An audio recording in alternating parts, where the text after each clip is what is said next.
Buenos días, compañeros y profesor. A continuación vamos a presentarles el tema de control. La exposición está conformada por Isabela Calderón, Angélica Gómez, Luisa Fernanda Jaramillo, Ángela Lemus, Angie Paola Madroñero, Valeria Moya, Ana Cristina, Laura Tavares y quien les habla, María Fernanda.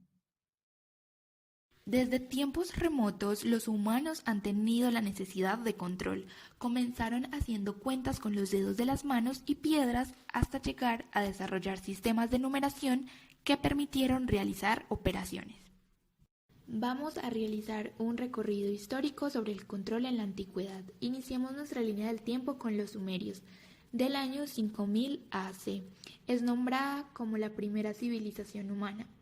En esta civilización aparecen la escritura y los números. Esto les ayuda a crear documentos donde se lleva todas las propiedades, cuentas de ganado y los granos. Los sacerdotes eran los encargados de recolectar los tributos. Dada la cantidad de tributos que se daban, los sacerdotes no podían confiar en su memoria, así que fue necesario idear un sistema de registro de todas las transacciones realizadas. Los sumerios crearon un sistema tributario para la administración de los bienes materiales. Esto es una práctica arcaica de control administrativo. Seguimos con los egipcios, que datan del 4000 al 2000 AC. Las pirámides de Egipto son evidencias de la importancia de la planificación, organización y control. Es sorprendente cómo se manejaron los recursos, se asignaron las tareas y las personas durante tantos años.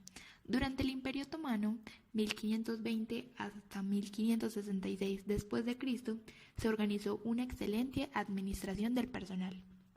Ahora están los babilonios, del 2000 al 1700 AC, conocidos como el antiguo reino de Mesopotamia.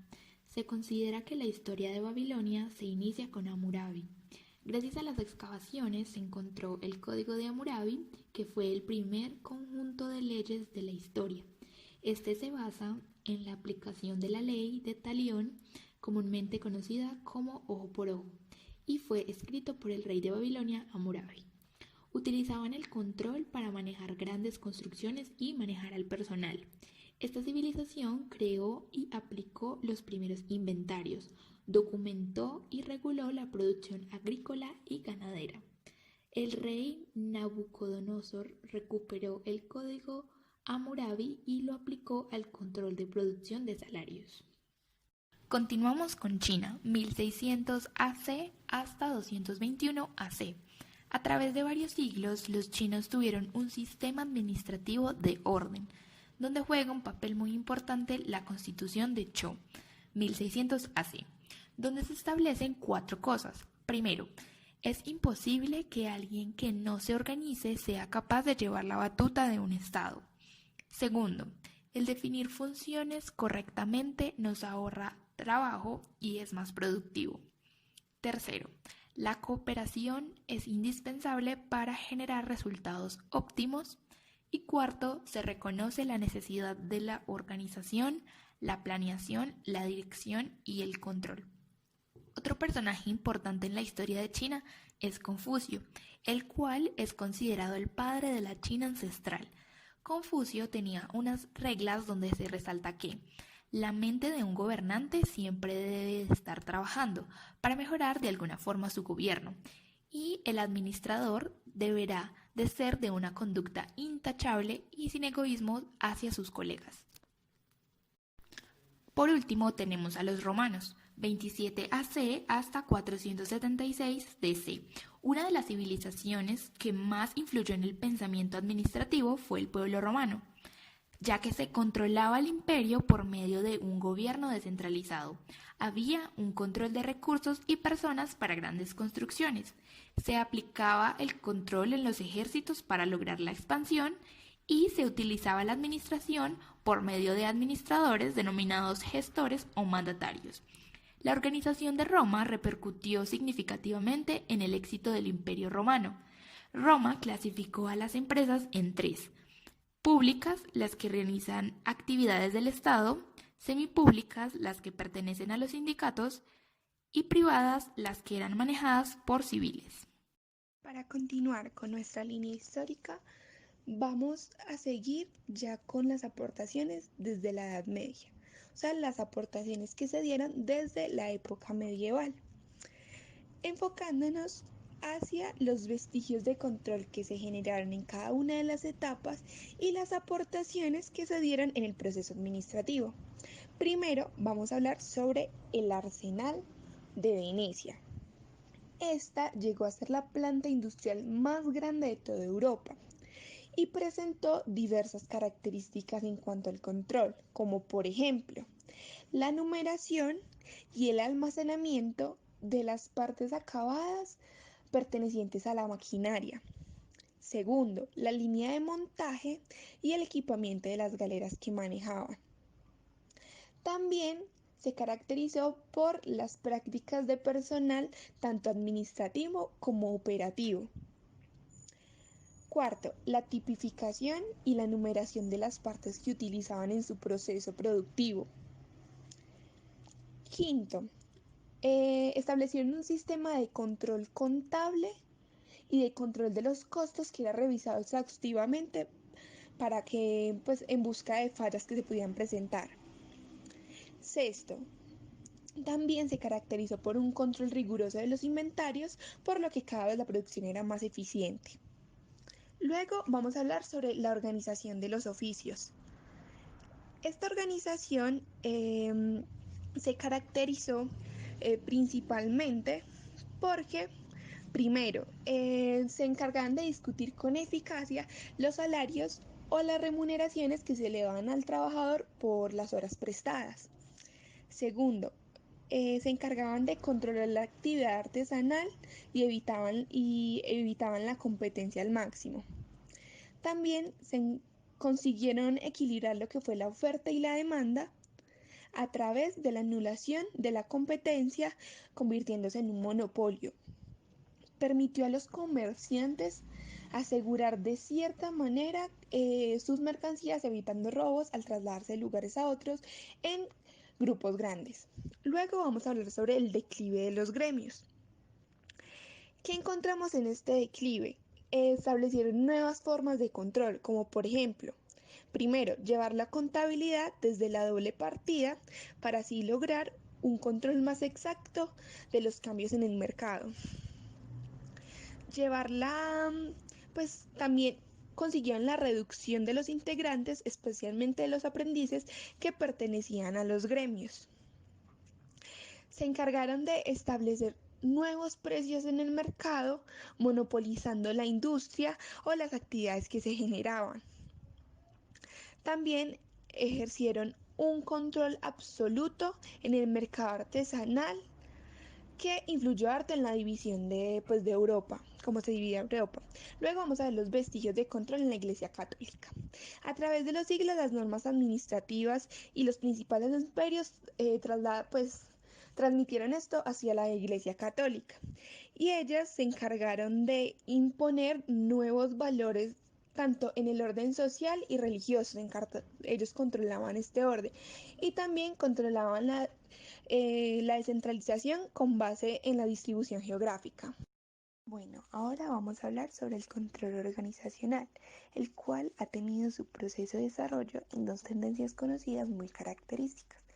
La primera es la vertiente latina, la cual se basa en las estructuras del Estado y las etapas de transición que llevaron desde la barbarie a la civilización que termina en la construcción del mismo.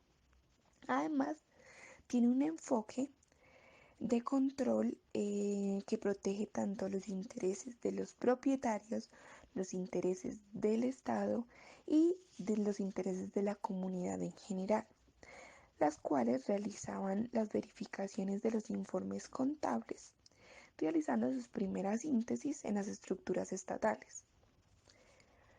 Bueno, también cuando hablamos sobre los antecedentes del control latino, encontramos que se basaba principalmente en el sistema nomenclator, el cual se encargaba de realizar el control de los esclavos con el objetivo de cuidar el patrimonio, dando origen así al control de fiscalización.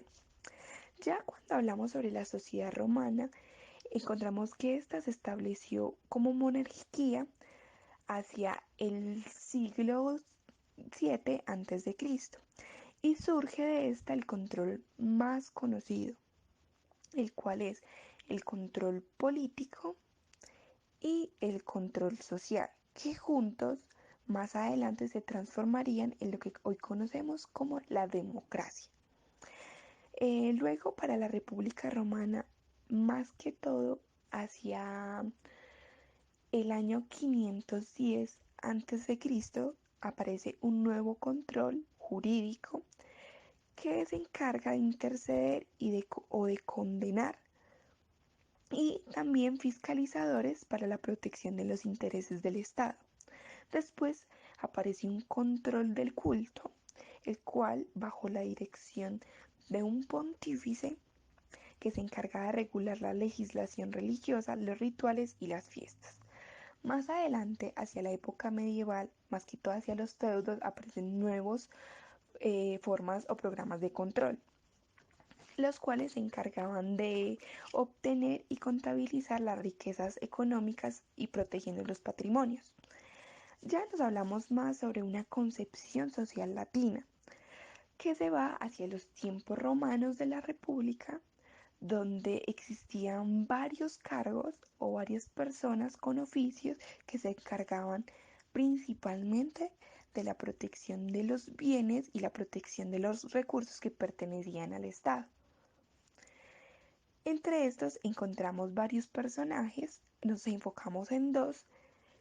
Entre los primeros encontramos el censor, quien era el que protegía los bienes del Estado mediante una vigilancia hacia los informes, hacia las funciones y los procesos, y finalmente hacia el cumplimiento de las normas, viendo que todo se hiciera bien.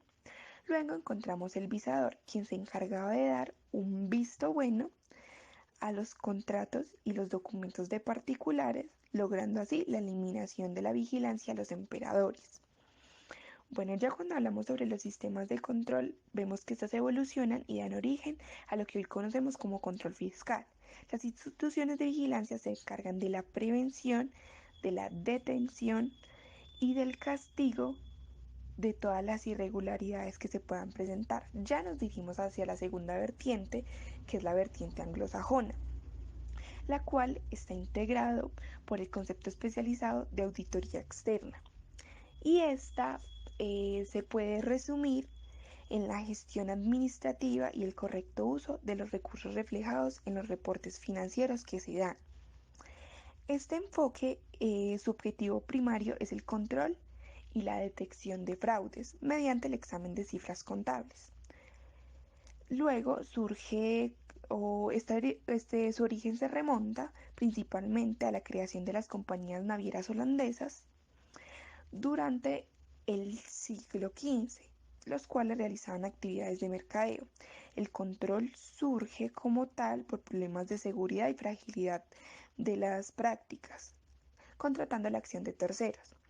Muy pronto aparece el sector especializado en la evaluación de cuentas, los cuales se presentaban principalmente cuidando a los propietarios de capital y generando cuidando sus intereses. Más adelante encontramos el modelo clásico, el cual se fortalece en el surgimiento de las sociedades mercantiles. Buenas tardes, compañeros. El día de hoy yo les voy a hablar acerca de qué es control. El control, desde el punto de vista de la administración, es muy importante para cualquier organización, pues aunque una empresa cuente con una estructura organizacional adecuada, para el empresario siempre será difícil verificar cuál es la situación real de la organización si no existe un instrumento o mecanismo que dé a conocer o informe si los procesos que se están llevando a cabo van de acuerdo al objetivo de la misma. Con el fin de que cada uno de nosotros establezca la definición de qué es control, vamos a revisar algunos planteamientos de diferentes autores. Según Henry Fayol, El control en una empresa consiste en todo lo que se efectúe de acuerdo al plan que ha sido adoptado, a las órdenes dadas y a los principios establecidos con el objetivo de señalar los errores, con el fin de que sean rectificados y poder prevenir que ocurran nuevamente. Según George Terry, el proceso es el proceso para determinar lo que se está llevando a cabo, valorizándolo y, si es necesario, aplicando medidas correctivas, de manera que la ejecución se desarrolle de acuerdo con lo planeado. Robert Buccelli dice, es el proceso de medir los actuales resultados en relación con los planes diagnosticados, la razón de las desviaciones y tomando las medidas correctivas necesarias. Chavenato, 1936, dice, el control es una función administrativa. Es la fase del proceso administrativo que mide y evalúa el desempeño y toma de acción correctiva cuando se necesita. De este modo, el control es un proceso esencialmente regulador. Robert Eccles, Ronald Carmichael y Bernard Sachet dicen que es la regulación de la actividad de conformidad con el plan creado para alcanzar ciertos objetivos. Harold Kohns y Krill O'Donnell dicen que implica la medición de lo logrado en relación con el estándar y la corrección de las desviaciones, para así asegurar la obtención de los objetivos de acuerdo con el plan. Robert C. Appelli dice, la medición y corrección de las realizaciones de los subordinados con el fin de asegurar que tanto los objetivos como los planes para alcanzarlos se cumplan eficaz y económicamente. Joseph M. Durant dice, la palabra calidad tiene múltiples significados. Dos de ellos son los más representativos. Primero, la calidad consiste en aquellas características del producto que se basan en las necesidades del cliente y por eso brindan satisfacción del producto. Segundo, la calidad consiste en libertad después de las deficiencias. Podemos concluir que el significado de la palabra control tiene muchas connotaciones y su significado depende del área o función que esté realizando. Siendo así, entonces podemos decir que control es un instrumento de gestión que ayuda a la organización a cumplir con los objetivos y metas, a que cada uno de ellos se cumplan de una manera eficiente y eficaz y así poder lograr el éxito de la misma.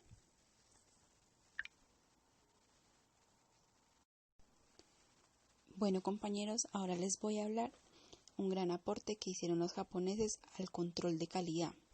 Pero antes de ello les voy a contar un poco de la historia.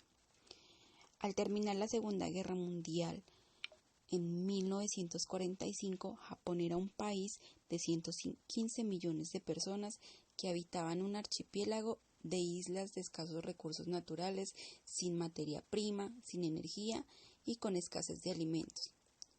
Muchas de las ciudades habían sido arrasadas y los japoneses necesitaban aferrarse a algo porque la seguridad del país estaba comprometida. Casi el 100% de la materia prima y la energía tenía que comprarse por la escasez general de los recursos y la única salida viable era producir con calidad y vender a precios competitivos.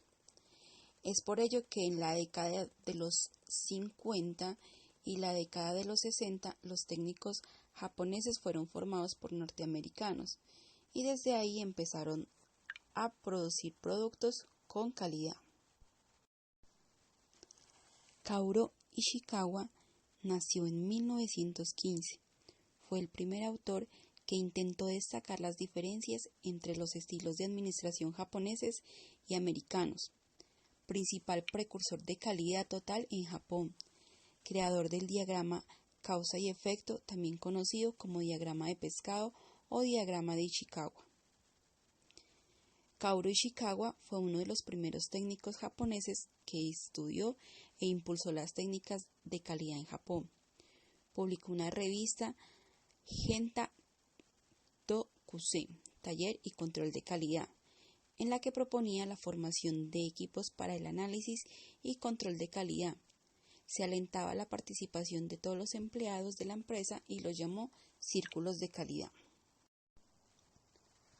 Para los japoneses, la TQC, el control total de calidad, es la participación voluntaria de todos los miembros de la empresa, desde el presidente hasta el empleado de menor jerarquía, gerentes, supervisores, personal de ventas, administrativos, etc., tras lograr el objetivo común de hacerlo todo mejor como una disciplina de vida.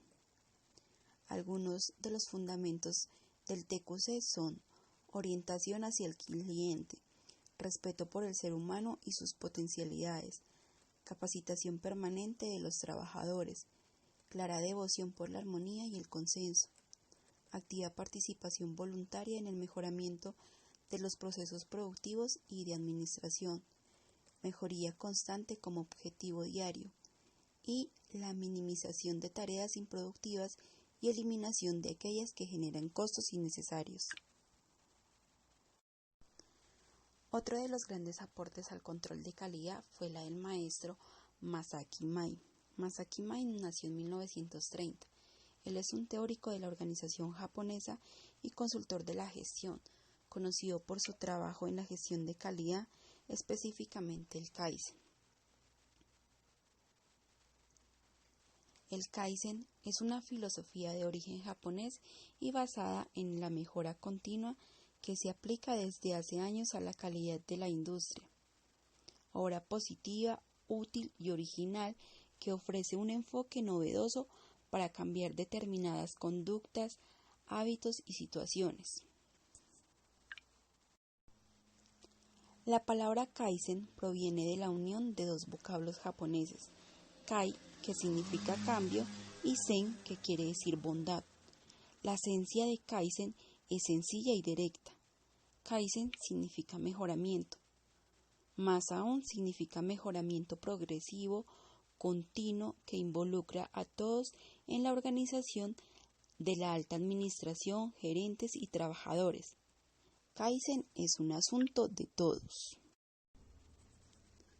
Aquí podemos observar un ejemplo de la metodología de un evento Kaizen. En un inicio, dice que nosotros debemos identificar la oportunidad de mejora, planear las medidas que debemos tomar, realizar una revisión realista. Si hay la necesidad, hay que hacer los cambios, verificar los cambios realizados, medir los resultados, estandarizarlos y después poder celebrar y hacerlo una y otra vez y documentar la realidad. Bueno, compañeros, ahora les voy a hablar sobre el tramo de control. Para empezar con este tema, primero debemos saber qué es un tramo de control. En términos generales, un tramo de control es el número de empleados que puede tener a su cargo y supervisar un jefe, es decir, el número de subordinados que un administrador puede dirigir con eficacia y eficiencia.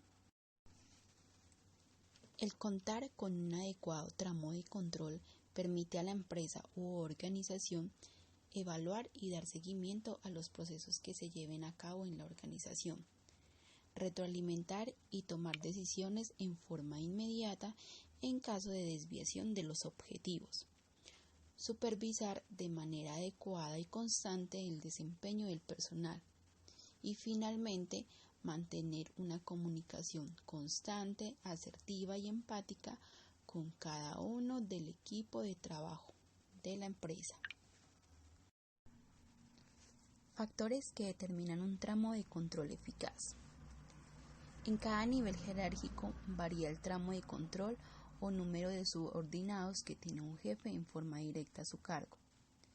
El número de empleados que puede supervisar un jefe no está en función del nivel jerárquico, sino de los factores que se verán a continuación.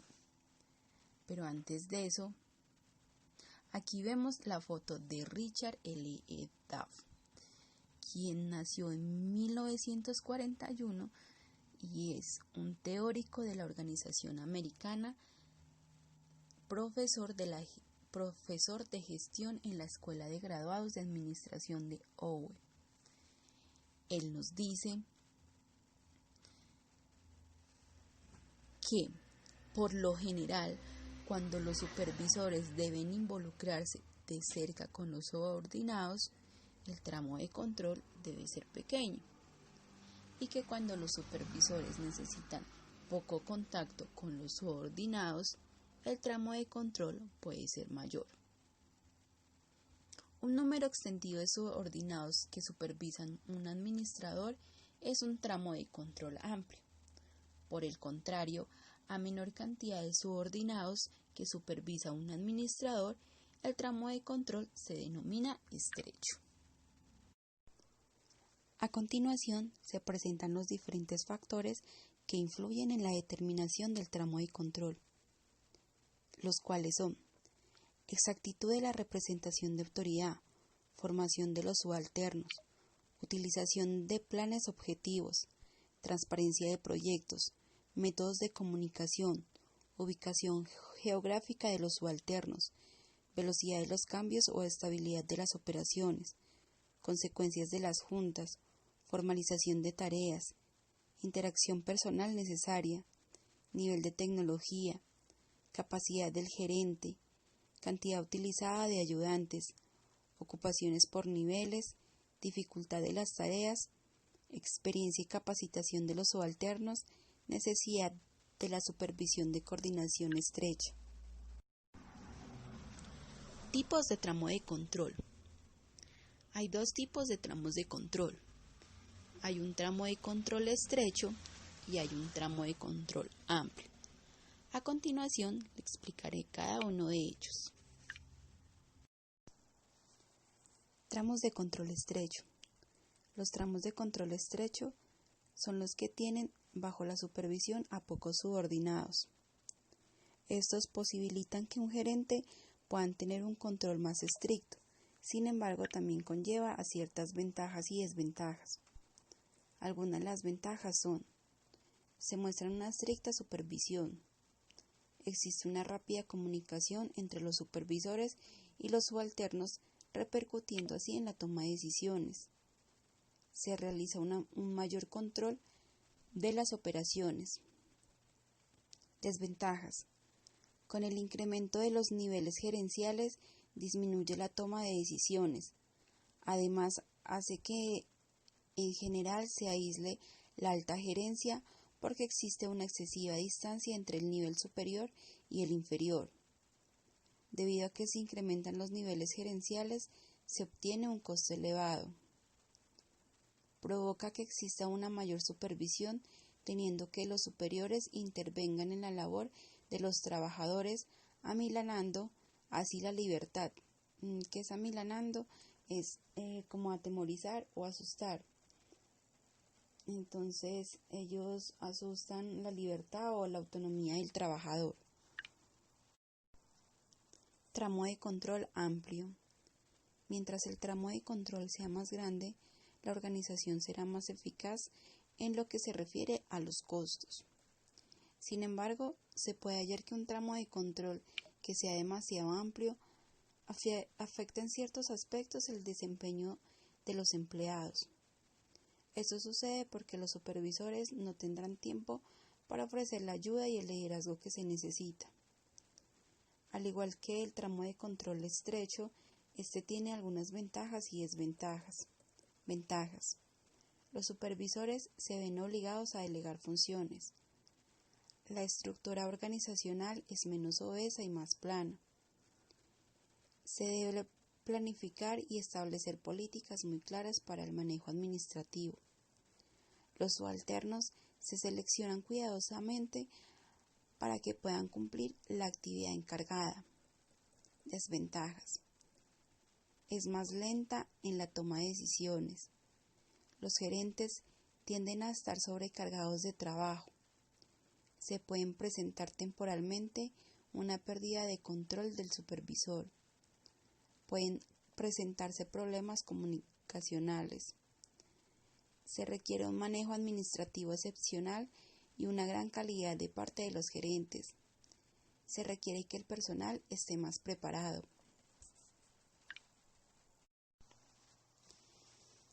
Ahora vamos a presentar un cuadro de los factores que contribuyen a un tramo de control. Factor: ¿qué tan cerca están físicamente las personas? En un tramo de control estrecho más bien están dispersos, a veces en diferentes partes, no están en la misma empresa. En el tramo de control amplio más bien están cerca y en el mismo lugar de trabajo. ¿Qué tan complejo es el trabajo? En el tramo de control estrecho es muy complejo y en el tramo de control amplio es más rutinario y sencillo. ¿Cuánta supervisión se requiere? En el tramo de control estrecho se requiere más supervisión, ya que surgen diferentes problemas porque el supervisor necesita ejercer un control más cercano a los subordinados, mientras que en el tramo de control amplio se requiere menos supervisión, ya que los trabajadores están mejor capacitados. ¿Cuánta asistencia organizacional se proporciona al supervisor? En el tramo de control estrecho se genera más bien poca, ya que el supervisor se encarga del reclutamiento de capacitación y control, mientras que en el tramo de control amplio la asistencia organizacional tiene más apoyo, ya que cuenta con diferentes departamentos en cuanto a la capacitación y control de calidad. Bueno, compañeros, ahora vamos a mostrar un pequeño video de que si se trabaja en equipo, todo puede funcionar y todos los objetivos se logran. Muchas gracias.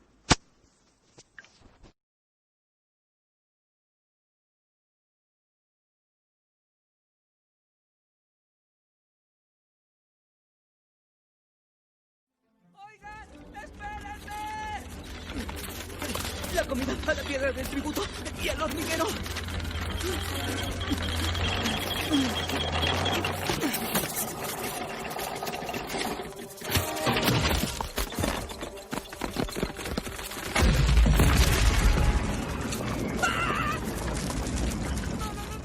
¿Qué pasa aquí? Sí, ¿dónde está la comida? ¿Qué es lo que has hecho? ¿Fue un accidente? ¡Exacto! ¡Bichos malos! Buscaremos bichos grandes que vengan aquí. ¿Yo? ¡Ah, claro! Tienes una gran comunicación con ellos, en especial con lo del rescate. Fuiste muy valiente. ¿Así? No. Oye, no cualquier bicho enfrentaría a un ave. Bueno, incluso Hopper les teme. Sí, no sé, tal vez tenga que... ¿Qué dijiste? Dije que incluso Hopper les teme. Claro, quiero que construyamos un pájaro, un ave que podamos operar desde el interior. Luego lo elevaremos sobre el hormiguero y lo ocultaremos en un árbol. Y justo cuando Hopper y sus secuaces estén abajo, soltaremos el ave y ahuyentaremos a los saltamontes. Requerirá la participación de todos para hacer de este plan una realidad. Sé que no acostumbramos cambiar las tradiciones, pero si nuestros antepasados pudieron construir este hormiguero, estoy segura de que podemos unirnos para construir este pájaro.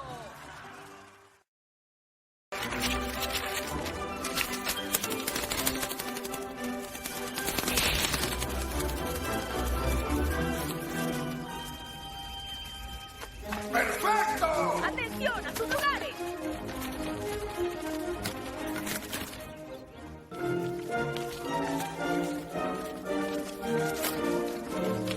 ¡Perfecto! ¡Muy buen trabajo! ¡Qué bien lo hace! ¡Ahora no! Si llueve, el pájaro quedará hecho trizas.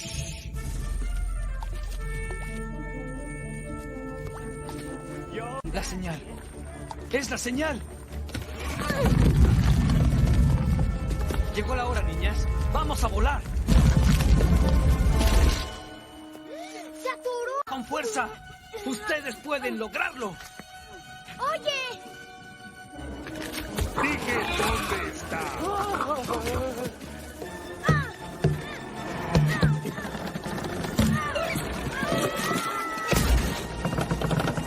¡Sujétense!